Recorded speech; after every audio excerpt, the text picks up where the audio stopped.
Hello, good morning student. Welcome to my channel VK Creative Knowledge Academy में आप सभी बच्चों का स्वागत है।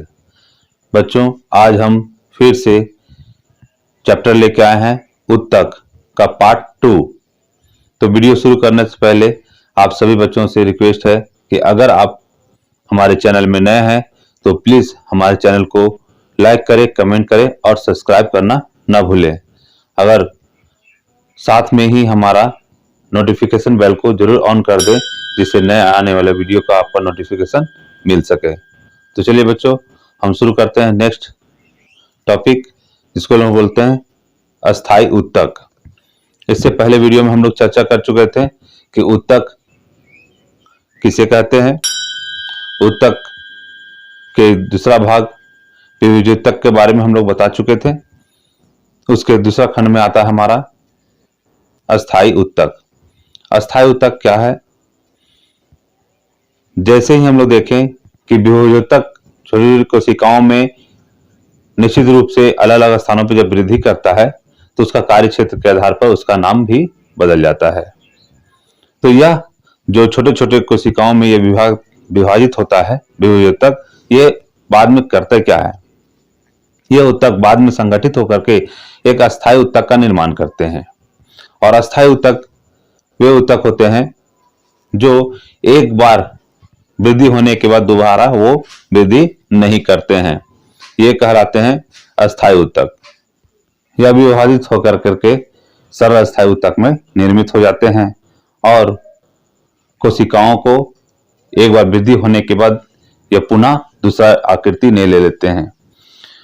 विभेद्योतक वृद्धि होने के बाद पौधों के अलग अलग संरचनाओं के एवं आकृति का निर्माण करते हैं। उसके बाद यह सरल अस्थाई उत्तक का हम लोग अलग अलग प्रकार देखते हैं। पहला में हम लोग देखते हैं सरल अस्थाई उत्तक का पहला पॉइंट हमारा आता है। अस्थाई उत्तक का पहला आता है सरल अस्थाई उत्तक। दूसरा में हम लोग पढ़ेंगे जटिल उत्तक, और इसका दो भाग है, सरल अस्थाई उत्तक और दूसरा जटिल उत्तक। तो हम लोग सबसे पहले देख लेते हैं सरल अस्थाई उत्तक में कोशिकाओं की कुछ परतें आधारी पैकिंग का निर्माण करते हैं, जिसे हम लोग पेरिकाइमा उत्तक कहते हैं।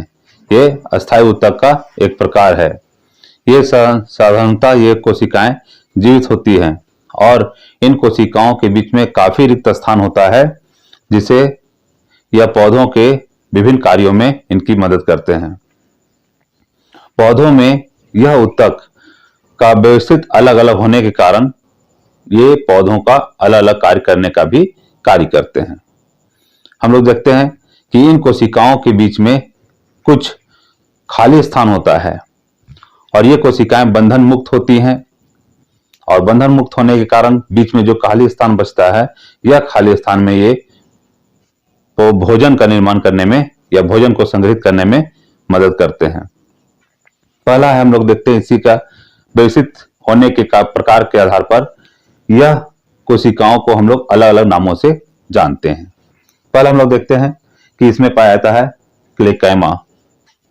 क्लेकाइमा पौधों में हरित वर्णक का संग्रहण करता है। इसमें हरा वर्णक पाया जाता है। इसमें हरा वर्णक के साथ साथ क्लोरोफिल पाया जाता है, और क्लोरोफिल प्रकाश संश्लेषण क्रिया करने में पौधों की मदद करता है। इसलिए इसको हम लोग क्लेकाइमा के नाम से भी जानते हैं। दूसरा आएगा हमारा एरेनकाइमा। यह पौधों में काफी रिक्त स्थान भराता है। जैसे पहला उत्तक है, दूसरा उत्तक है, इसके बीच में काफी रिक्त स्थान भरा होता है। यहाँ पे वायु का संग्रहण होता है, जिसको हम लोग बोलते हैं एयर कैविटीज होता है। वायु गुहिकाएं होती है जो जलीय पौधों को जल में तैरने में मदद करता है, और यह पौधों को उत्प्लावन बल भी प्रदान करता है, जो उसे ऊपर की ओर धकेले रखता है। दूसरा में हम लोग देखते हैं यह पौधों को लचीलापन बनाए रखता है और आसानी से जल में तैरने में मदद करता है। तीसरा आएगा कालेनकाइमा। कालेनकाइमा उत्तक पौधों में यह उत्तकों के बीच में काफी जल एवं भोजन का संग्रहण करता है, जिससे पौधों को यह लचीलापन बनाए रखता है। बिना टूटे फूटे पौधों को सरलता से मुड़ने में या झुकने में मदद करता है। इन ऊतकों के बीच में जल का और भोजन का संग्रहण होता है। इन ऊतकों के कारण पौधे की पत्ती झुकने के बाद भी ये टूटती नहीं है। दूसरा है, पौधा भी जब झुकेगा ज्यादा तो ये टूटता नहीं है। तो इस यही ऊतक के कारण, जिसको हम लोग बोलते हैं कालीन कायमा के कारण, पौधे टूटने या झड़ने, पत्ता झड़ने से रुकता है। इनके पर्णमृंत में कालीन कायमा अधिक मात्रा में पाया जाता है। इसके बाद आता है एस्केलेन कायमा। एस्केलेन कायमा पौधों, जनरली हम लोग कहते हैं यह ऊतक मृत कोशिकाओं से निर्मित होता है। यह पौधे के बाहरी आवरण का निर्माण करने का काम करता है।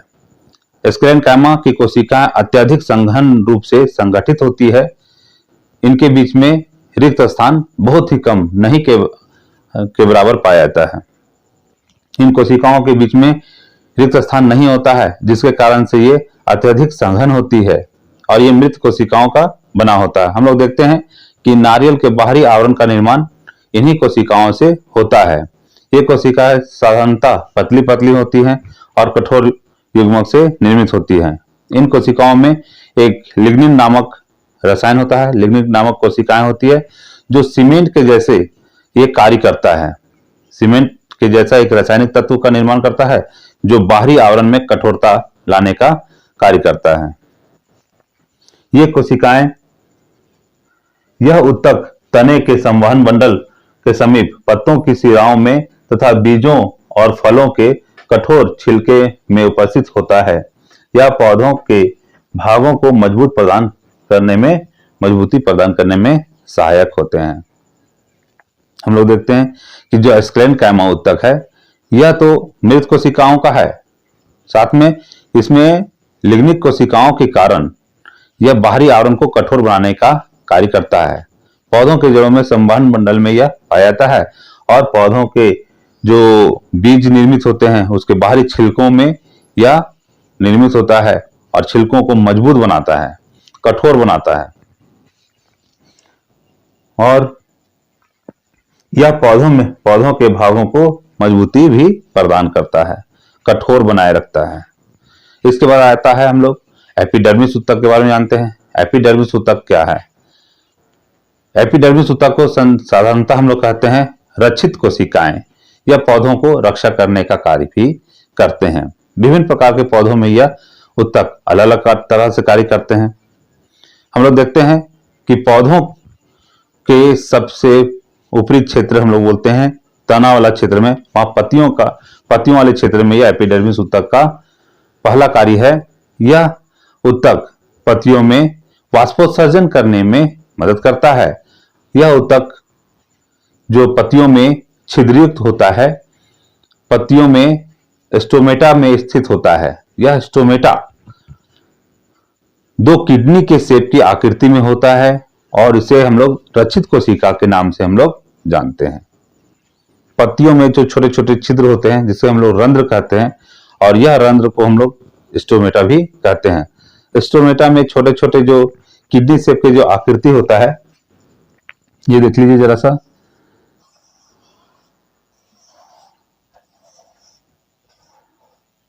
यहां पे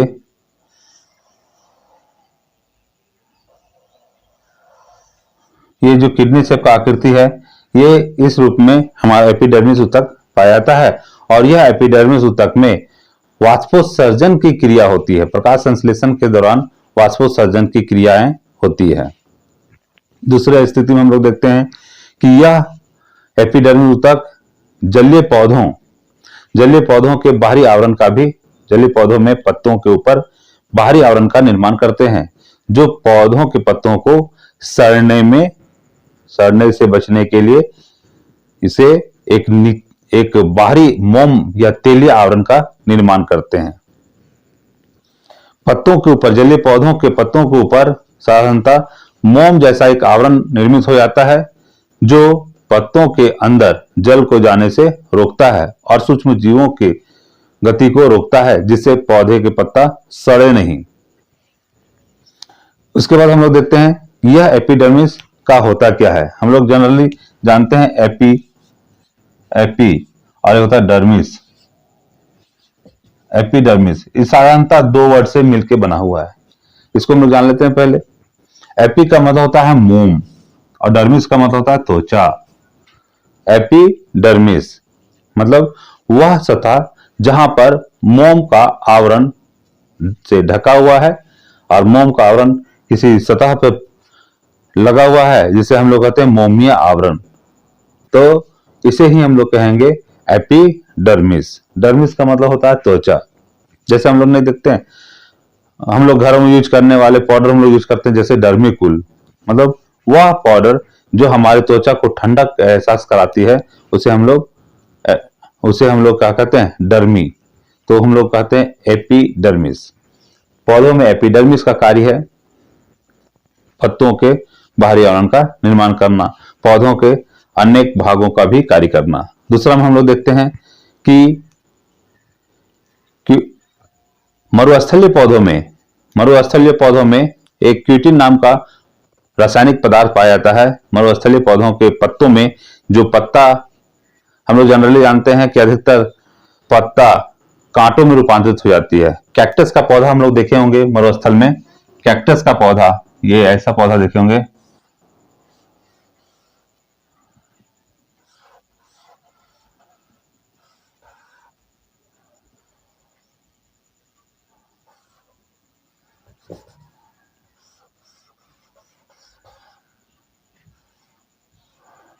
और ये पौधा में कांटे बहुत होते हैं। इस तरह का पौधा होता है, वो होता है कैक्टस का पौधा। और यह कैक्टस के पौधे का जो पत्ता है वो कांटों में रूपांतरित हो जाती है और उसका पूरा तना ही प्रकाश संश्लेषण का कार्य करता है।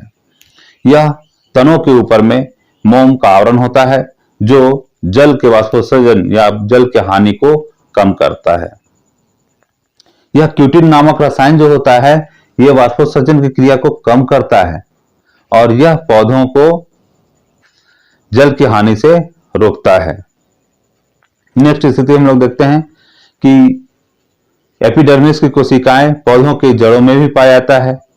यह पौधों की जड़ों में एक पतला पतला छिद्र जैसा आकृति होता है, मतलब जड़ों में छोटे छोटे बाल जैसे संरचनाएं पाए जाते हैं और यह संरचनाएं जल के अवशोषण को बढ़ा देता है। जल के अवशोषण करने की क्षमता को यह बढ़ा देता है। यह ऊतक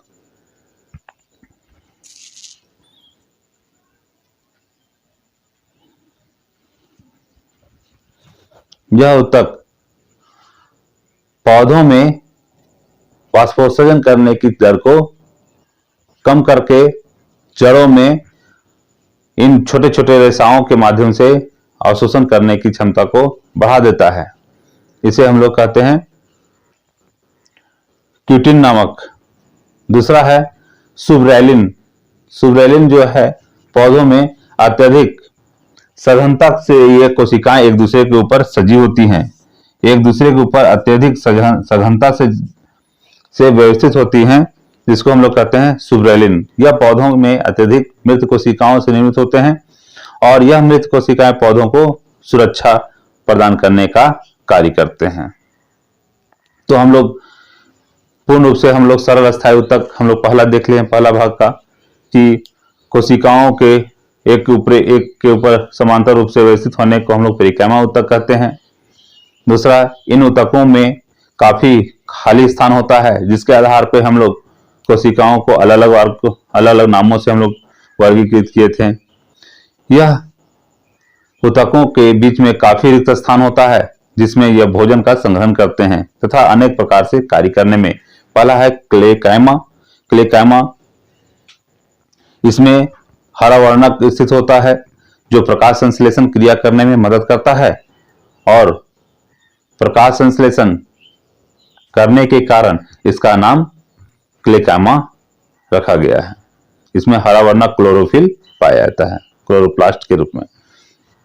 दूसरा है एरेनकाइमा। यह पौधों में, जलीय पौधों के कोशिकाओं में यह काफी रिक्त स्थान होता है जिसमें वायु गुहिकाएं उपस्थित होती है जो पौधों को जल में तैरने में मदद करता है। पौधों को उत्प्लावन बल भी प्रदान करने का कार्य करता है। नेक्स्ट आएगा हम लोग काइलिनकाइमा। यह पौधों में जल और भोजन का संग्रहण करता है, जिससे पौधों को लचीलापन बनाए रखता है। पौधों को लचीलापन के साथ साथ इसे पत्तों के पर्णवृंत से ये पत्तों के हर पर्णवृंत में ये स्थित होते हैं, जिससे पत्ता आसानी से पौधों से अलग नहीं होता है। नेक्स्ट आएगा स्क्लेरेनकाइमा। यह स्क्लेरेनकाइमा पौधों के बीजों के ऊपर होता है। यह पौधों के बाहरी आवरण का निर्माण करने का कार्य करता है, जो एक कठोर आवरण होता है। इन कोशिकाओं के बीच में रिक्त स्थान बहुत ही कम होते हैं, नहीं के बराबर होता है। यह लिग्निक कोशिकाओं से बना होता है। यह लिग्निक एक ऐसा रसायन होता है जो सीमेंट के जैसा कार्य करता है, और यह कोशिकाएं पौधों के बीजों के रूप में या उनके बाहरी छालों के आवरण का निर्माण करने में मदद करता है। नेक्स्ट हम लोग अलग तरह से देखे थे कि यह एपिडर्मिस कोशिकाएं जो पौधों के पत्तियों में स्थित होते हैं। यहाँ पे स्टोमेटा जो वाष्पोत्सर्जन की क्रिया को पूर्ण करता है, इनमें दो रक्षित कोशिकाओं के रूप में यह स्थित होते हैं। जलीय पौधों में यह एपिडर्मिस ऊतक पौधों में सूक्ष्म जीव तथा जल को प्रविष्ट होने से रोकता है, जिससे पौधे सुरक्षित रहते हैं। इसके बाद हम लोग देखते हैं कि यह एपिडर्मिस का अलग अलग प्रकार होता है।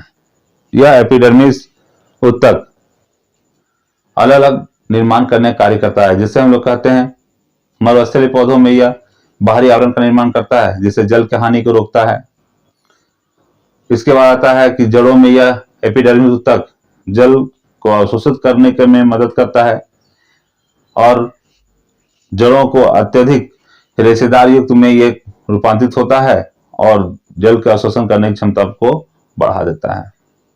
तो इस तरह से हम लोग पूर्ण रूप से शॉर्ट में हम लोग ये भी समझ लिए कि सरल स्थायी ऊतक किस तरह से कार्य करते हैं, क्या होते हैं। नेक्स्ट हम लोग देखते हैं टॉपिक